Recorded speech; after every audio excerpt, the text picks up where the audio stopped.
मैं एक चीज चाहता हूं बच्चों कि जब भी 24 नवंबर आए, 24 नवंबर को क्या है सर, फॉर्म है, तो इस डेट के आने तक आपकी क्या क्या तैयारी हो जानी चाहिए। मैं आपको सिर्फ इतना तैयार देखना चाहता हूं, होनी चाहिए, तैयारी होनी चाहिए। बता दूं या ना बताऊं? फिर क्या होगा सर, क्वेश्चन कराओ। बेटा क्वेश्चन तो करा ही दूंगा यार, ये बातें रोज नहीं बताता मैं। और मैं चाहता हूं आपसे बात हो तो मेरे मन की बातें आप तक पहुंचे, ताकि आप अपने आप को उस तक कर पाओ, उस तैयारी तक पहुंचा पाओ।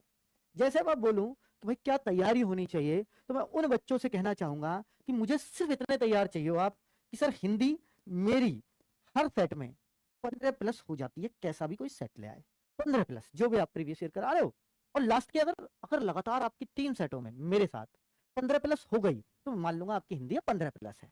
मैं 3 सेट कराऊं कोई सी भी लगातार, और तीनों में आपके 15+ आ रहे हैं, तो मैं मान लूंगा कि अब आपकी हिंदी 15+ हो चुकी है। अब आपको हिंदी बहुत पढ़ने की जरूरत नहीं है। ठीक है, एक काम। दूसरा, मैं ये चाहता हूं आपसे कि रीजनिंग रीजनिंग आपकी मॉक टेस्ट में 20 में से हर टेस्ट में 16-17 क्वेश्चन आने चाहिए। 16-17।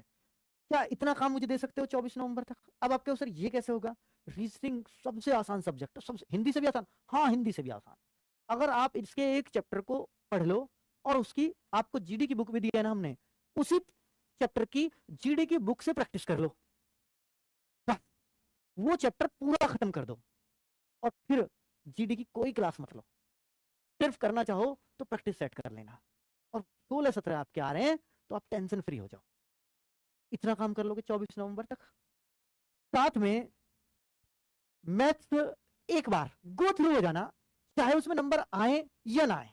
आप कहो सर मैं मॉक टेस्ट में मैथ्स में नहीं कर पाता, मुझे कोई टेंशन नहीं है, पर आपने मैथ्स के सारे चैप्टर एक एक बार पढ़ लिए होने चाहिए, और अब आप बुक की हिम्मत करने लगे हो। चाहे सारे प्रश्न ना हो बुक से, मुझे चाहिए भी नहीं, आधे तो कर लो, आधे से भी कम कर लो बुक से, और बुक से भी करने की आदत डालो। सर कौन सी बुक से करें? जीडी की बुक दे दी है, सिर्फ उसको कर लो। पुरानी है तो पुरानी से कर लो, नई है तो नई से कर लो। ये मैं आपको चाहता हूं कि मैथ्स पढ़ने की हिम्मत,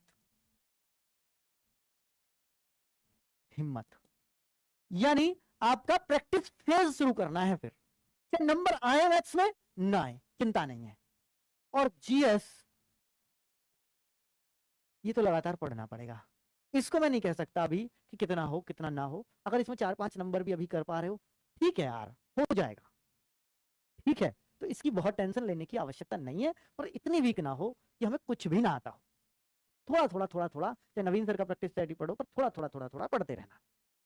ठीक है, ये मैं आपसे चाहता हूं। तो क्या इतना काम मुझे मिल सकता है 24 नवंबर तक? तो मैं कह सकता हूं, अगर जो मैंने आपको बातें बोली हैं, तो चाहे आप यूपी से हैं, चाहे बिहार से हैं, चाहे राजस्थान से हैं, चाहे हरियाणा से, और अदर स्टेट की तो कोई दिक्कत ही नहीं है, इन स्टेट से भी है ना, तो भी आप सिलेक्शन तो पक्का ले जाओगे। सर फर्स्ट चॉइस, इन स्टेट से फर्स्ट चॉइस मिलना थोड़ा सा मुश्किल है, पर फिर भी बता देता हूं, अगर इन स्टेट से फर्स्ट चॉइस भी चाहते हो साथ में, तो ये इतना इतना, और मैथ्स भी फिर 15-16 होना चाहिए हर सेट में, और जीएस हर सेट में 24 नवंबर तक ही 7, 8, 9, 10 तक पहुंचने चाहिए। तो मैं इन स्टेट से भी कह सकता हूं फिर फर्स्ट ले जाओगे। ठीक है, बाकी बच्चों मर्जी